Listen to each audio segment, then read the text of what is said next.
बिस्मिल्लाहिर्रहमानिर्रहीम। Welcome to all of you dear viewers, अस्सलाम वालेकुम। आज हम गोजरा में मौजूद हैं और गोजरा में हमारे साथ प्रोग्राम MS राना के साथ हमारे साथ हसाम भाई हैं, हसाम राना, जो कि चीफ कोऑर्डिनेटर हैं social media influencer association Punjab के। लाहौर से हमारे पास आए हैं गोजरा में। हम मौजूद हैं, बात करते हैं इनसे कि राणा साहब सबसे पहले तो ये बताएं कि कैसे दिन गुजर रहे हैं आजकल सहाफत में। आप एक चैनल में भी काम कर रहे हैं, तो क्या सहाफती माहौल है? सर फर्स्ट ऑफ ऑल तो आपका थैंक यू कि आपने मुझे इस काबिल समझा कि मैं आपसे बात कर सकूं। सहाफत की लिए जहाँ तक बात है, जब से 26वीं आईनी तरमीम आई थी, उसके बाद पीका एक्ट आया था। उसमें बहुत सारी वो क्या कह सकते हैं कि एक घुटन का माहौल हो गया था जर्नलिस्ट के लिए, सहाफत के लिए, क्योंकि आप अपनी मर्जी से बोल नहीं थे सकते। आप मुक्तदार के खिलाफ बोलेंगे तो आप उठा लिए जाएंगे, आपकी जॉब चली जाएगी। सही बात। तो बेसिक चीज ये है कि जो कलम की ताकत थी वो ताकत छीन ली गई। कि वो कहते हैं ना कि इसे हमने कहा था कि जो हम दिखाते हैं कि वो देखो, ये अपनी मर्जी से देखता है, इसे उठा लो, इसे उठा लो। अहमद फराज साहब ने लिखा था। तो अभी वो कहते हैं कि जो हम दिखाना चाह रहे हैं वो देखो, जो आप देख रहे हैं वो नहीं। फिर वो आगे जाके अहमद फराज साहब कहते थे कि हमने पूछा था कि हमने आमा का मसला क्या है, यही हमने आमा का मसला है, इसे उठा लो, इसे उठा लो। तो यही चल रहा है। फिर 27वीं आईनी तरमीम आई। 27वीं आपके शार के जो आपने शार सुनाया ना, उसी के तनाजुर में मुझे 27वीं तरमीम की से रेलिवेंट बातें याद है। अगर 27वीं तरमीम को पढ़े तो उसमें कोई अमन आमा के मसले का कोई हल नहीं है। बिल्कुल। वो भी मुक्तदर जो हल्के हैं उनकी आपस की जंग है, इक्तदार की जंग, इख्तियारात की जंग। मैं ना आपको इधर एक बड़ी नॉलेज की बात दे रहा हूँ। ये ना एक डर है एक शख्स का। हाँ, एक शख्स का, एक ऐसे शख्स का जो अडियाला में है। हाँ, ठीक है, ठीक है। ये इस्लाम की रूह में, क्योंकि पाकिस्तान का जो बेसिक कॉन्सेप्ट है, पाकिस्तान बना किस स्लोगन पे है, वो स्लोगन क्या है? पाकिस्तान के साथ लगता क्या है? इस्लामी जमहूरिया पाकिस्तान। स्लोगन क्या है? ला इलाहा इल्लल्लाह। इधर हम देखें कि हुजूर सल्लल्लाहु अलैहि वसल्लम ने कहा था कि अगर मेरी बेटी आयशा फातिमा अगर चोरी करती है तो उसका भी हाथ काटा। फिर हमने देखा कि हजरत उमर रजी अल्लाह तआला अन्हु, उनके दौर में उनके बेटे पे एक एलिगेशन लगा जो साबित हुआ, जिसके बाद उनको कोड़े मारे। फिर जब वो वफात पा गई, उनकी कब्र पे कोड़े मारे गए। तो इस्लाम में तो ये कॉन्सेप्ट है ही नहीं। इस्लाम में कोई भी ये तो फारएवर वाला कॉन्सेप्ट है ना जी।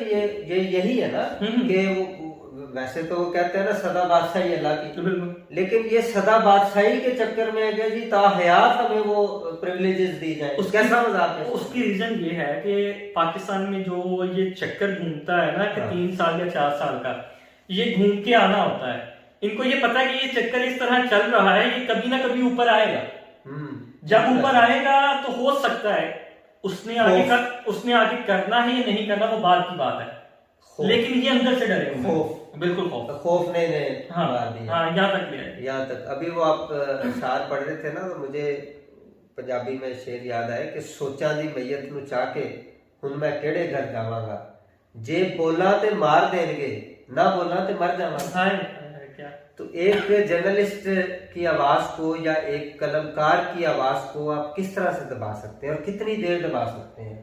सर सच दबता नहीं है, बोलने वाले अभी भी बोल रहे हैं। मेरे उस्ताद भी हैं, सीनियर भी हैं, उमर दराज गोंडल। और एक दिन हम बैठे हुए थे लाहौर प्रेस क्लब, उन्होंने बड़ी अच्छी बात की थी। उन्होंने कहा कि एक दफा ना बोले, थोड़ा थोड़ा बोलते रहें। एक दफा बोलेंगे तो आपकी आवाज बंद हो जाएगी। सही बात। सिस्टम में रह के थोड़ा थोड़ा बोले, चुप ना हो। ये ना हो कि आप बोले, आप उठाए जाए, आवाज बंद हो जाए। नहीं, आप बोलते रहें। लेकिन कभी आपने देखा कि वो पानी का एक कतरा किसी जगह पे टप टप टप टप टप, वो पत्थर पे गिरे तो पत्थर में सुराख हो जाता है। पत्थर में सुराख हो जाता है, वो एक एक ड्रॉप जब वो गिर रहा होता है। तो इसी तरह से ये आवाजें उस कतरे की मानद बिल्कुल निकलती रहती हैं, और फिर एक वक्त आता है कि सर जहां तक हो सके ना बातिल के खिलाफ रेजिस्टेंस होनी चाहिए। हमने देखा कि सुप्रीम कोर्ट के जस्टिस मंसूर अली शाह साहब, उसके बाद जस्टिस अतर मिनल्ला साहब, ये वो लोग थे कि जो रेजिस्ट करते रहे हैं। जब उनकी रेजिस्टेंस खत्म हुई है वो इस्तीफा दिया है, घर चले गए। अब वो क्या करते हैं, अब वो बुकला तहरीक में शामिल होते हैं, नहीं होते, वो बात की बात है। लेकिन एक उन्होंने जेस्चर पॉजिटिव दिया ना जी कि इस तरह भी होता है। बहरहाल आज इत्तेफाक से ये शाम भी थी और इस शाम में आपके साथ इतनी खूबसूरत मुलाकात हुई। आपका बहुत शुक्रिया, आप बोल रहे हैं और आपने हमें याद भी किया, तो हमें मौका भी दिया खिदमत का। तो गुफ्तगू बड़ी अहम थी जो आपके साथ हुई। नाजरीन आपको पसंद आई होगी, यकीनन आपको पसंद आई होगी। इधर सॉरी, मुझे एक बात याद आ गई। मैं परसों ना पिछले वीक के साथ साहब के पास बैठा हुआ था, इसार राना साहब के पास। जी जी, उन्होंने एक बड़ी अच्छी बात की थी। जब ये 27वीं यानी तरमीम पास हुई ना, तो उन्होंने कहा कि जियाउल हक का जो बेटा है ना, वो आके मिला जियाउल हक के रूहानी बेटे से।